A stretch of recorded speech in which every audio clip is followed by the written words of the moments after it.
তোকে কোনদিন শোয়নি। এতই যখন শ্বশুর করছিল আমাকে তো বলতে পারছি দাদা গোবিন্দের ইচ্ছায় প্রোটেকশন দিয়ে তোকে একটু শিখিয়ে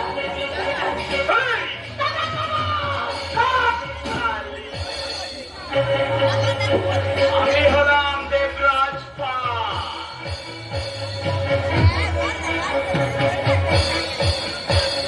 আমি হলাম দুনিয়া।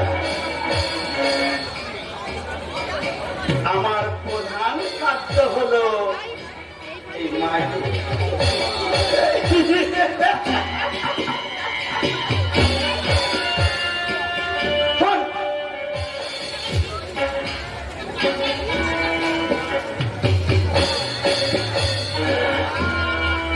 তোকে আমি প্রতি তালায় নিয়েছি কি জন্য জানি?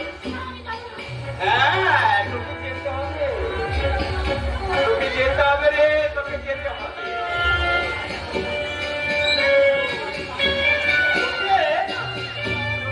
আজও আমি লাইনে নামাবো। হ্যাঁ, লাইনে নামালে কিন্তু তো আমার নামাই কম হয়ে যাবে।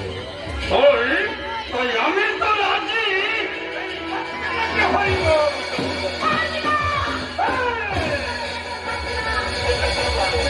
আমাকে বলতে পারবি না। তাই ভালোবাসা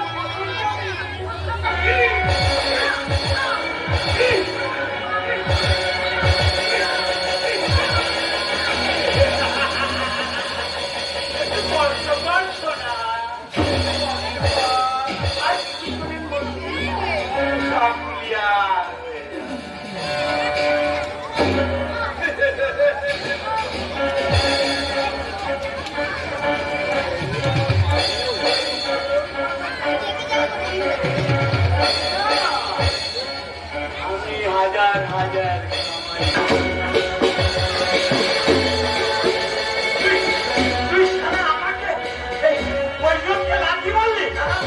আমি তোকে অভিশাপ দিচ্ছি 3 দিনের মধ্যে তুই অপখাদ্যে মরবি।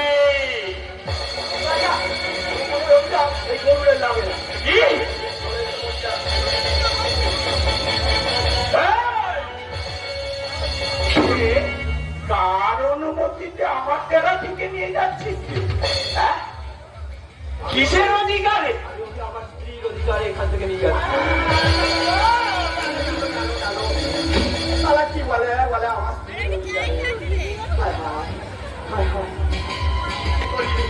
কি করি?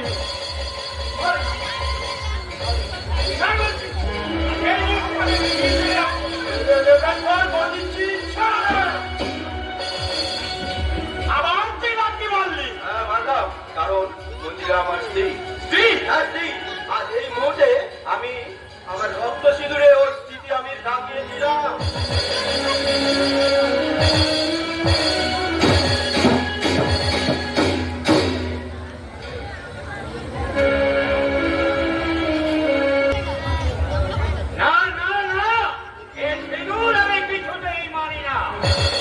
বিয়েটা কোনো ছেলে খেলা নয় চাঁদ।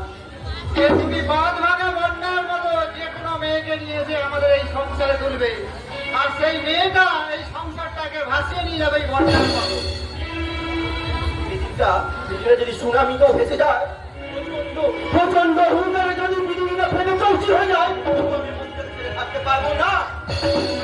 কারণ কারণ কারণ মদিরার গর্ভে আমার সন্তান। কথা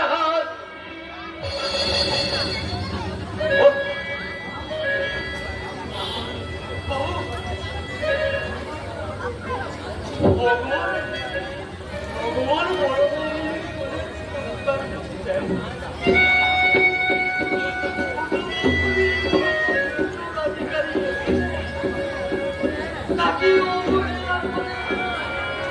তুলে ছড়িয়ে দেবে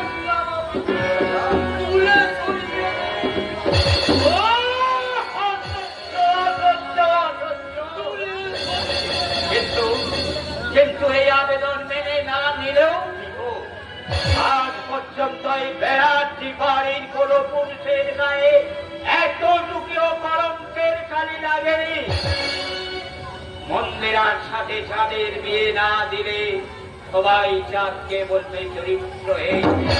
মন্দিরার গর্ভের সন্তানের পরিচয় হবে চাঁদর সন্তান। না না না না, আমি আমার বংশের প্রদীপকে নরক যন্ত্রণা ভোগ করতে দেব না।